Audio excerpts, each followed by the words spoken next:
It's time for Expert Picks presented by FanDuel, America's #1 sportsbook. Make every moment more. Welcome into CBS Sports HQ. I'm Jacqueline D'Agostino. That's Chris Hassel giving a weird thumbs up on the end of the It's cold in here. I'm trying to stay warm. It's very cold. Which is a surprise. It's either 50 degrees or 100 degrees in the studio. It really There's is. no in between. Pete Prisco, Kyle Long. We're going to go through every single matchup for Week 4 of the NFL and get picks. We want to check in on you guys.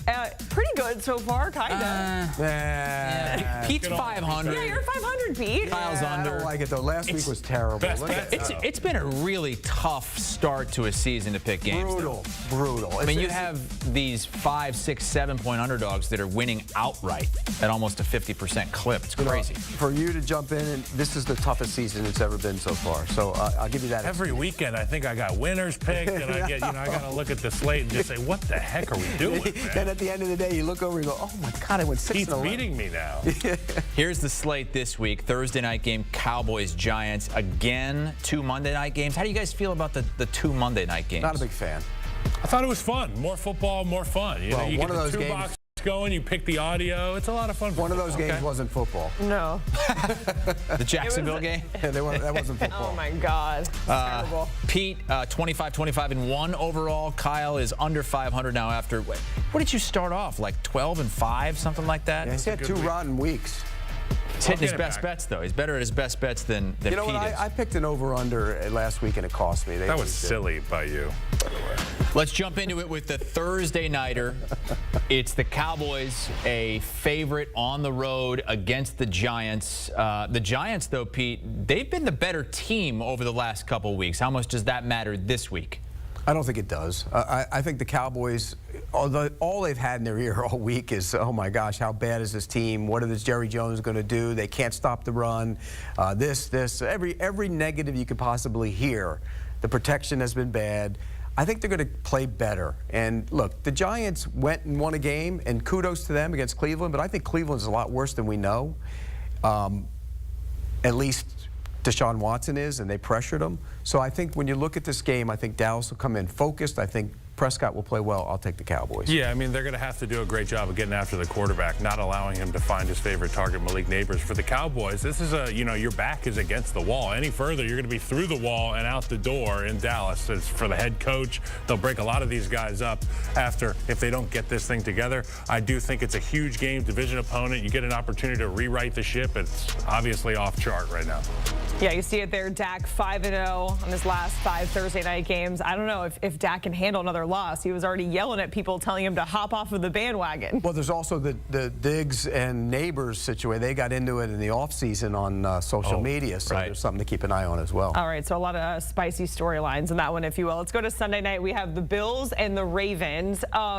Short week for the Bills, and they absolutely embarrassed the Jags. But what do you like here, Kyle, against this Ravens team that has come so close, but still somehow 1-2? Part of me wants to say it's a short week for the Bills, and that could impact them negatively. But the other part of me says we were so hot when we left the field the other night that let's just roll that thing in for a short week. And against the Ravens, they're going to have to do a great job focusing on Josh Allen. I know it's all the targets that Josh has found recently, but you got to stop Josh on the rushes, on the first down conversions in the red area. He is such a threat. And I got the Bills. Well, the Bills aren't coming on a short week. They're coming off a bye. I mean, they had a bye on Monday night. They had no resistance whatsoever. On, well, it was awful. They could have taken guys out at halftime. I mean, I wanted Trubisky in the it was awful. So normally I would think in this scenario that's tough to do.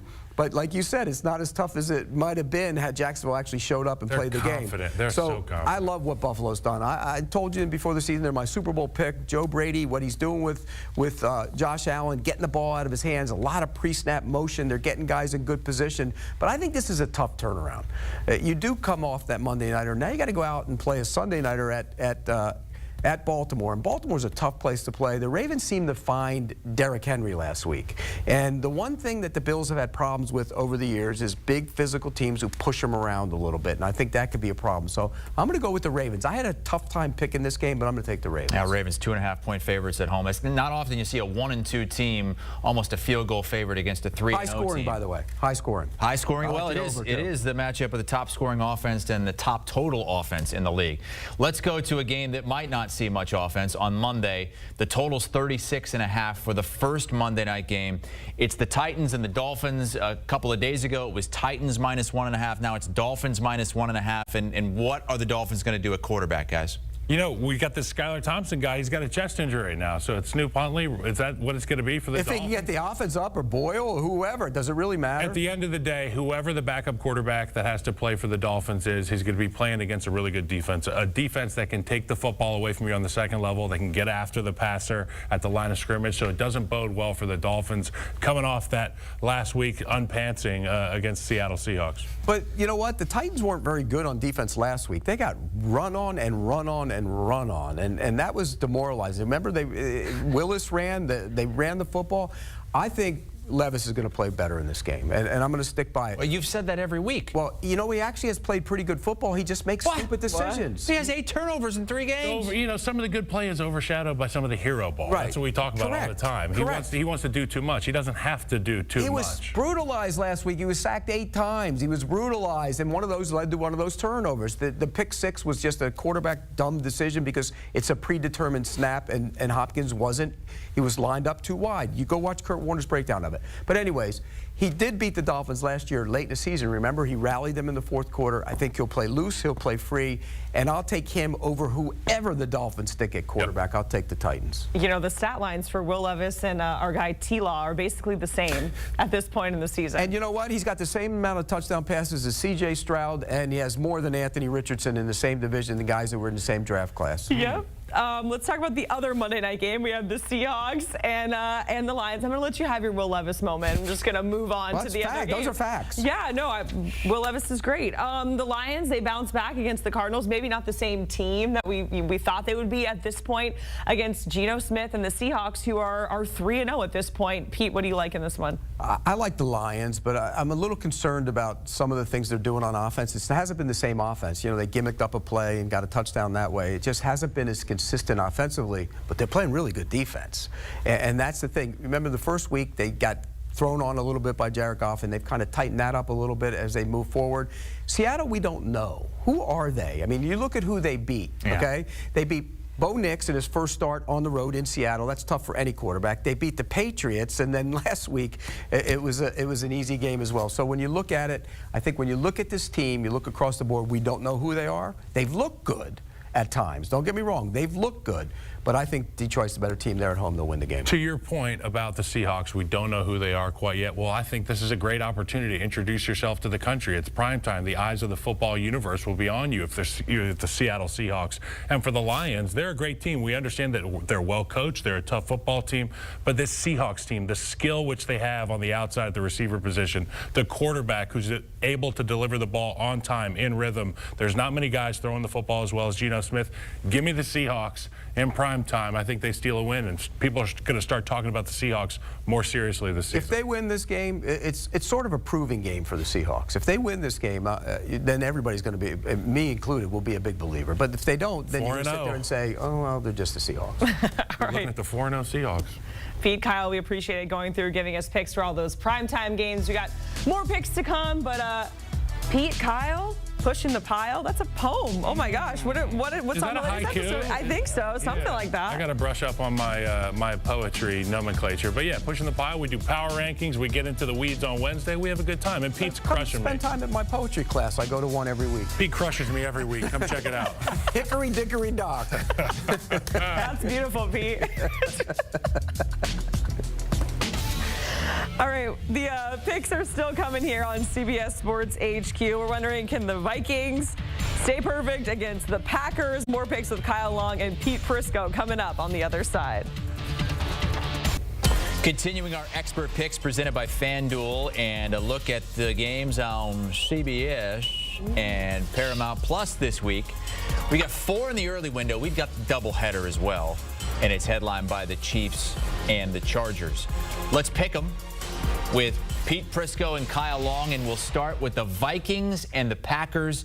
You know, Sam Darnold is getting a lot of love. He's probably back there. Yep, there he is. I knew it. But Pete and Kyle, I know you both love even more what the defense is doing for the Vikings.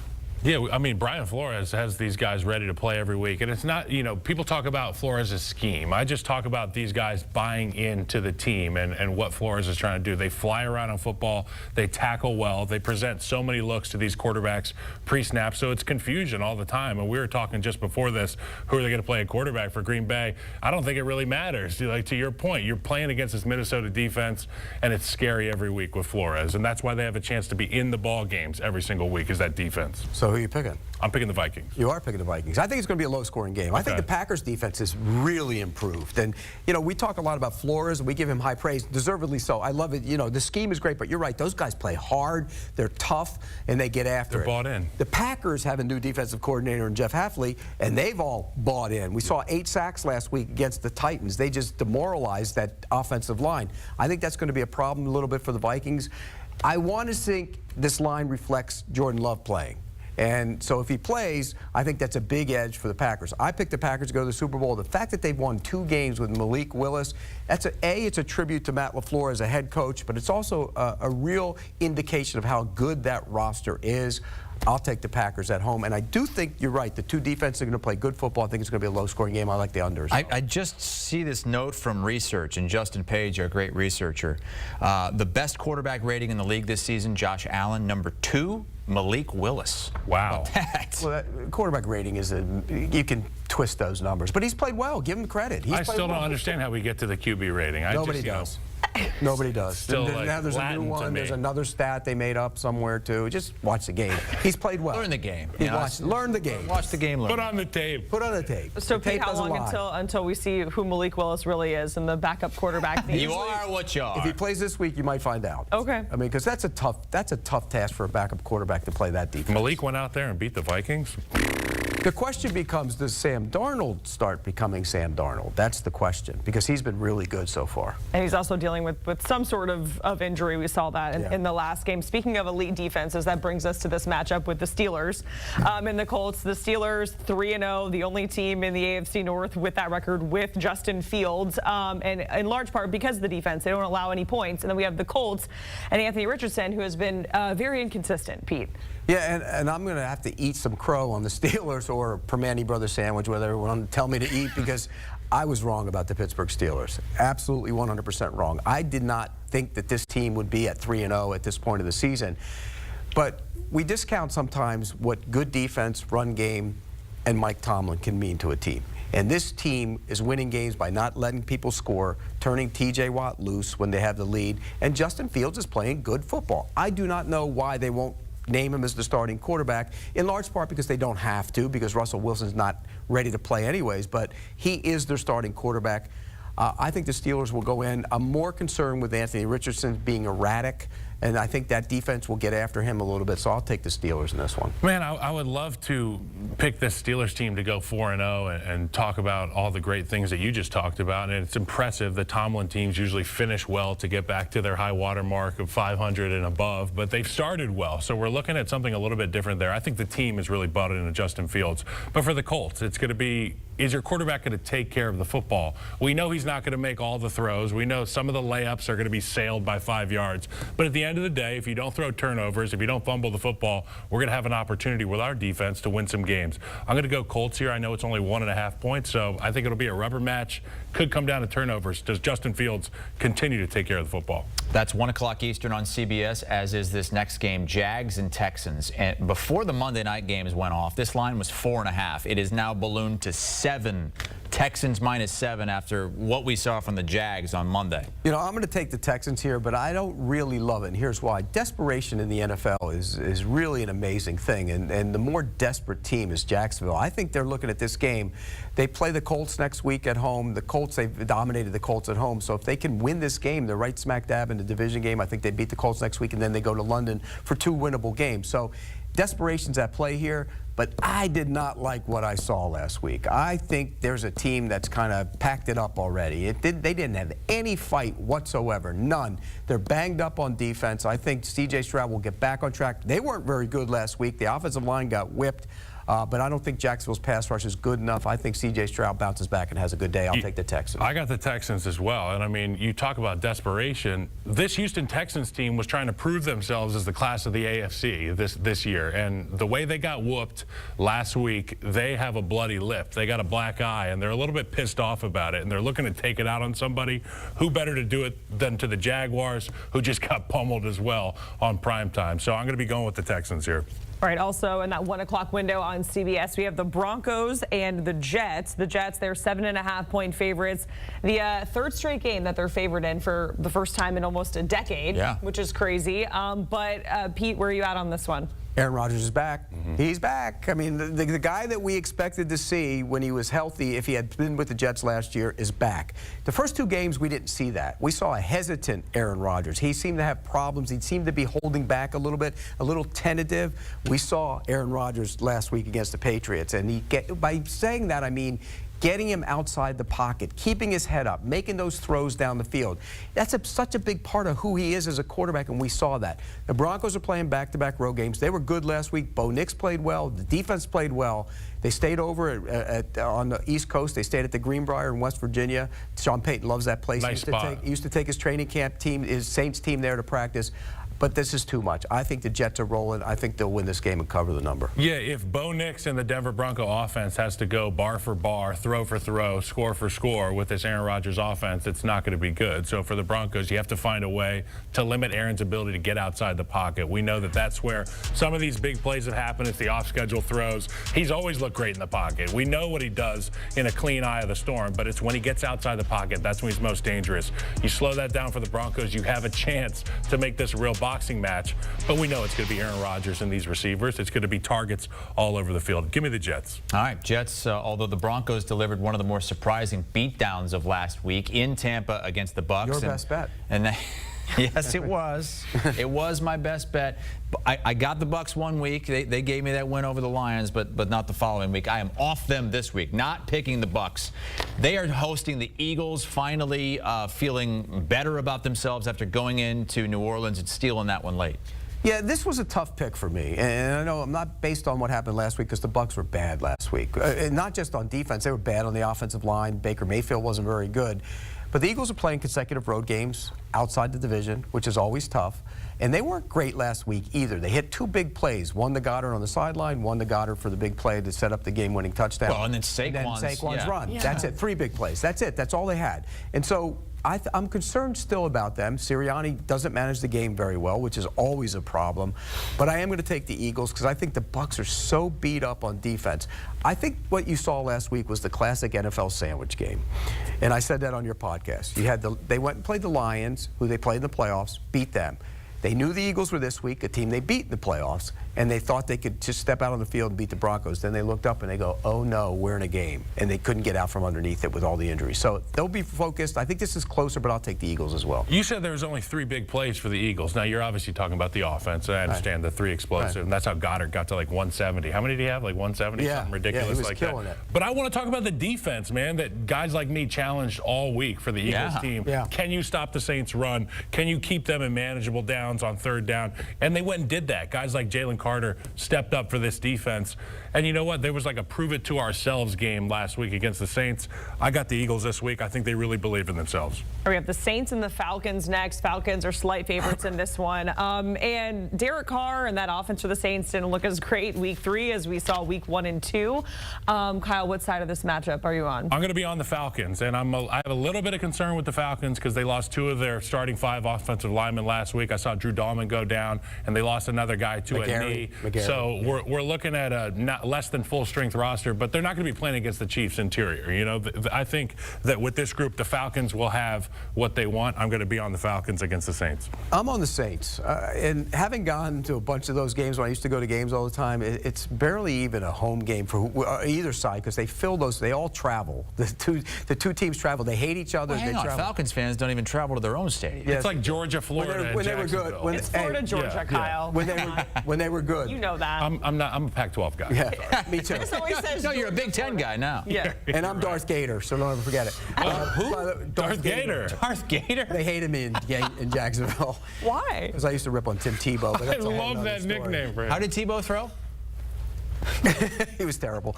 But back to this game. I heard he was Back to this right-handed. game. I think the Saints will be able to run the football. They didn't run it last week, which was a surprise. I thought they would run it. You were right about the Eagles. I think they'll run on the Falcons. Falcons aren't a big team on the defensive line. I think they'll push them around a little bit. I think Derek Carr will get back on track. If he doesn't, they have concerns there because he did not play very well, but I'll take the Saints in this one. Darth Gator? Darth Gator. That's your nickname? That's what they called me. All right, let's. We kind of talked about. I wish I was at Florida when that was going down, Pete. Okay. Just beef. How difficult this season has been so far to handicap, to predict, survivor pools all out the window. I mean, look at the Bengals. They've already lost straight up as 8.5-point favorites. They've lost straight up as 7.5-point favorites, and now they're 4.5-point favorites in Carolina against Andy Dalton and the Panthers. They're all buddy. He's their old quarterback. He's facing, it's a revenge game. You know how Jamie Eisenberg loves revenge games? It means he's going to play harder. Come on, give me a break. But I think this is going to be a really high-scoring game. I think the Bengals defense has issues. There's a concern there, and they had a lot of problems the other night. They've had problems all year. I think this is one of those games where Andy Dalton will play well. They'll score, but I'm going to take the Bengals. I think Joe Burrow and gang will get theirs. The Panthers got the bump from the backup quarterback last week. We see that a lot. I think now, game 2, they come back to reality. I'll take the Bengals. After seeing T. Higgins and Jamar Chase look like, they just picked up where they left off, and that offense, was great. They couldn't stop the other team the other night. So for, the Commanders, it was easy peasy. So I'm going to go with Andy Dalton. I do believe in revenge games. I'm going to go with the over. I've got the Panthers. This is going to be a lot of fun to watch. I think either defense could be papier-mâché Tigers at this point, but the offenses are rolling. I didn't see over on your paper over here. Well, I just said it right now. You copied my paper again. I picked Panthers. You picked the Bengals. Yeah, I know, but the over. We're just two big cats. Man, Pete, you're like checking papers over there, being the. Well, I don't want to be like I was. I didn't want anybody cheating off my paper in high school either. I was doing the cheating. I can't even read. The Rams I and didn't the learn to Bears. read either until I was in college at Arizona State. I think. Right. Okay, the Rams and the Bears. The Rams, the depth isn't there. They're dealing with injuries. And Chris, your Chicago Bears, you wrote Caleb Williams and the Bears' offense has been absolutely dreadful, which arguably it kind of has. I mean, he put up some yards last Your week. Bears and your Bears. Yeah, what's going on, Kyle? They can't score.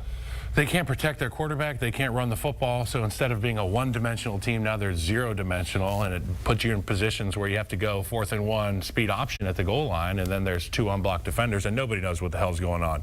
When you're talking about the Bears and you're talking about the Rams, you're talking about having to protect against some of the best young rushers in football. When I think about what the Rams have done, fortifying that roster, reloading that D-line, retooling it, these young guys have been getting after quarterbacks. They've been causing pressures. While the sack numbers aren't there, they're in the backfield a lot. So the issues for Chicago is on the interior part of the offensive line. I see that being a problem, but I see big steps for Caleb Williams. Last week, getting a lot more throws out there. He threw the ball over 50 times. Reps help, regardless of win or loss. I think Caleb Williams goes out there, finds a way to beat Matt Stafford in this football game. Give me the Bears.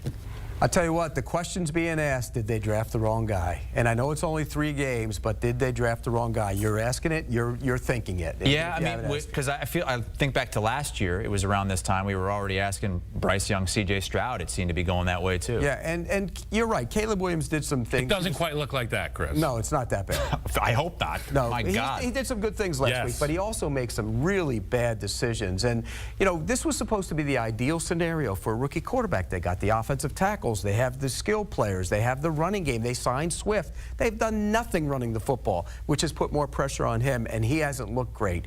So it always comes down for me, coach, quarterback in a game like this. And when I look at it, it's a giant advantage for Sean McVay and a giant advantage for Matt Stafford. Sean McVay, what he did last week was incredible. That team was overmatched. And they had no receivers, and yet you still see guys open. He schemes guys open, and Stafford knows how to get him the football. I think that's the advantage here. I'll take the Rams. You know, at what point, Pete, do we kind of consider like maybe they did make the wrong move, having that conversation? Not until the end of the season. Not until the end of the season. He was already calling it with Bryce Young, though, early last season. Well, I mean, he wasn't going to grow. I mean, that was the biggest difference. He's 5'9". Jaden Daniels is the second most experienced college quarterback of all time behind Bo Nix. I mean, I just think that experience matters. So when I'm talking about the reps, the throwing reps that Caleb Williams had last week, albeit in a loss, and a quarter of his yardage was in Hail Marys and late game garbage time. I like what I'm seeing from Caleb Williams. He's getting better. He's not doing as prolific as Jaden Daniels is. No. I'm not panicking. No. I'd be a little worried that you drafted the wrong guy, though. You got to go get some help on the O-line, man. All right. Well, the offensive line isn't great for the Commanders, and when he stepped into a situation, everybody said, well, his is much better than his. Nick Allegretti and Andrew Wiley would both start on the football team of the Chicago Bears. You think, man? I 100% do. Learn the game, Pete. Yeah, I don't know if they would. I don't know if the right tackle would start. I don't know if Wiley would I think start. they'd probably move Darnell to left. Yeah. All right, Pete, Kyle, we appreciate it. Pete arguing offensive line with Kyle Long. I love it. I love He can do it. He watches them just like I do. I played the line in high school. I was a guard, son. Yeah, where's your throwback picture, Pete? Oh, it's coming, baby. On the show. I think it's coming. All right. NFL on CBS continues on Sunday. You see all the 1 o'clock games. And then at 4:25 Eastern, Chiefs and Chargers, Browns and Raiders. You can also stream all the action on Paramount Plus as well. As mentioned, a marquee matchup on CBS this weekend with the Chiefs and the Chargers. The injuries just keep piling up for the Chargers and the Chiefs trying to stay perfect. We're picking more games with Kyle and Pete coming up.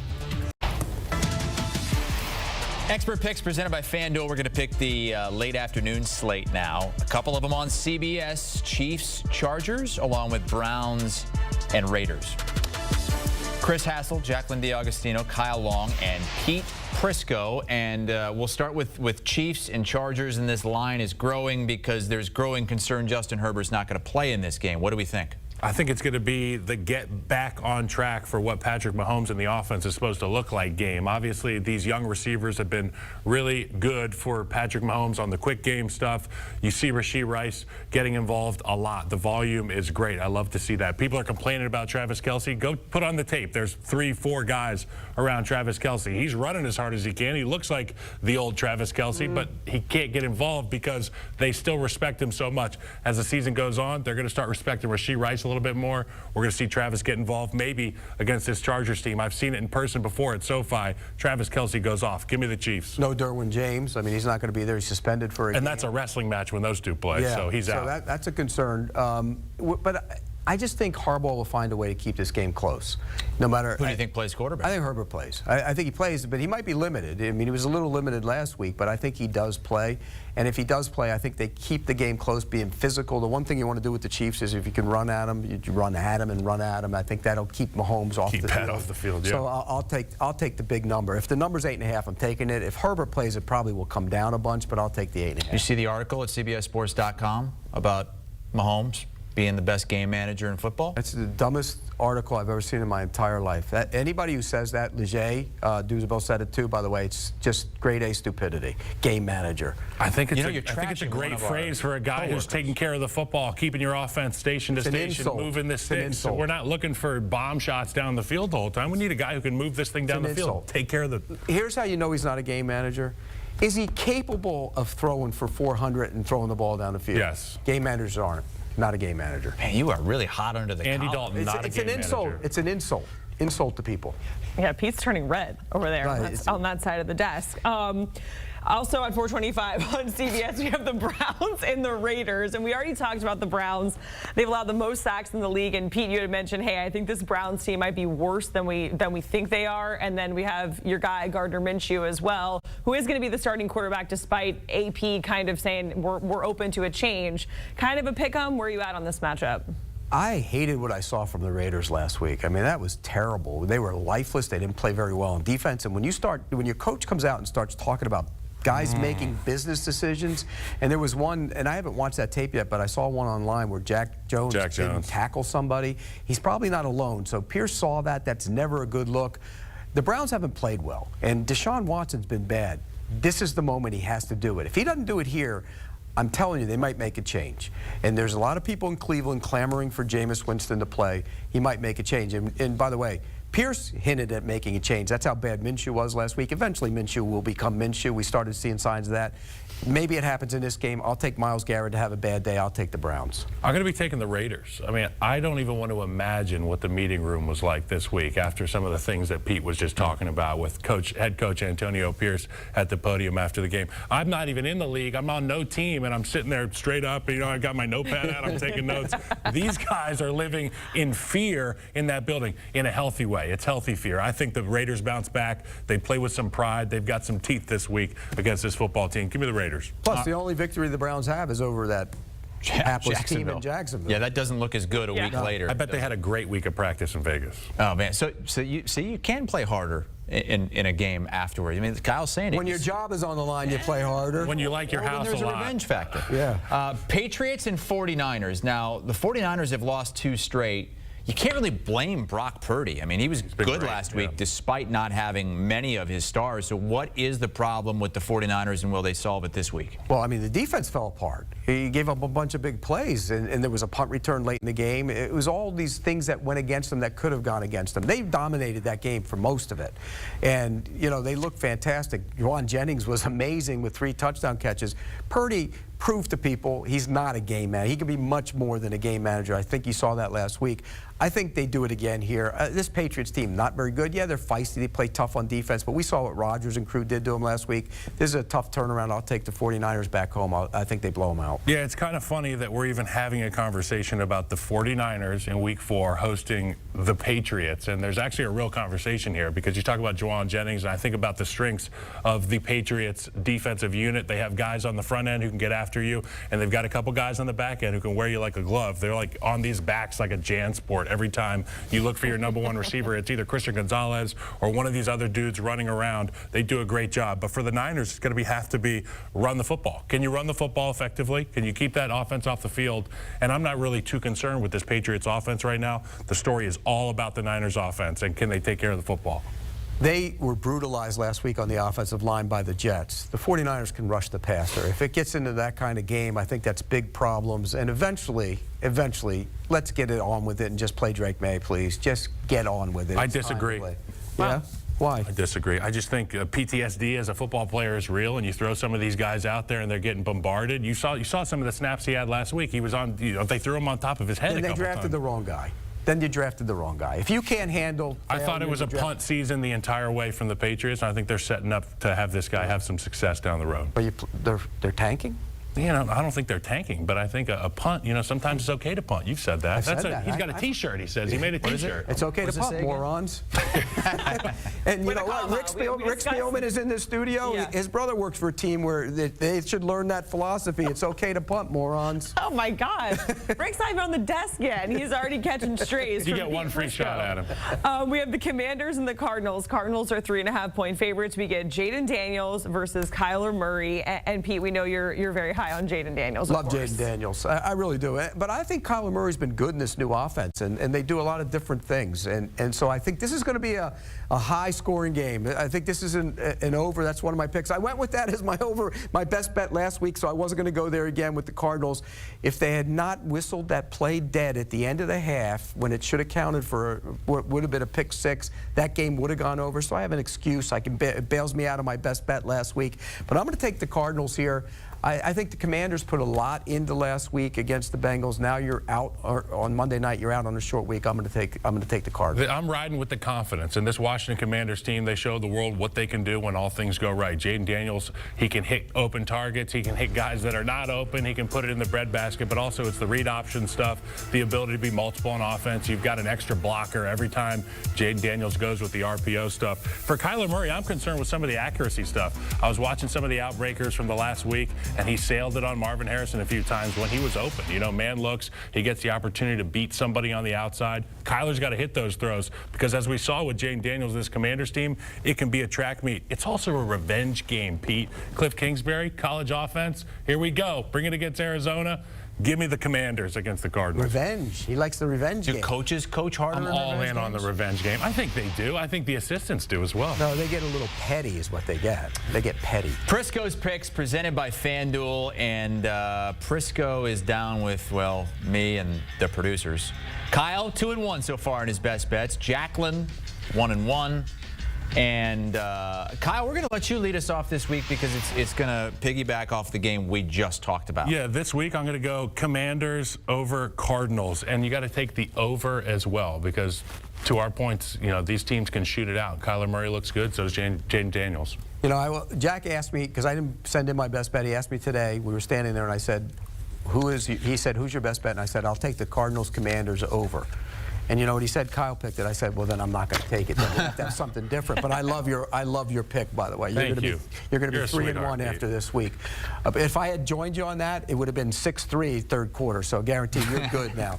I'm going to take the Browns. I have no idea why, because I'm worried about Deshaun Watson. You started the show saying that they're even worse than we could have thought. I think the Raiders stink. And all that talk about business decisions, and you think that's going to motivate them, I think those guys are checked out already. I'm worried about that team. I'm worried about the quarterback. And I think in this game, Myles Garrett will wreck it. And I think it's going to be a bad situation for Minshew. He'll turn the ball over.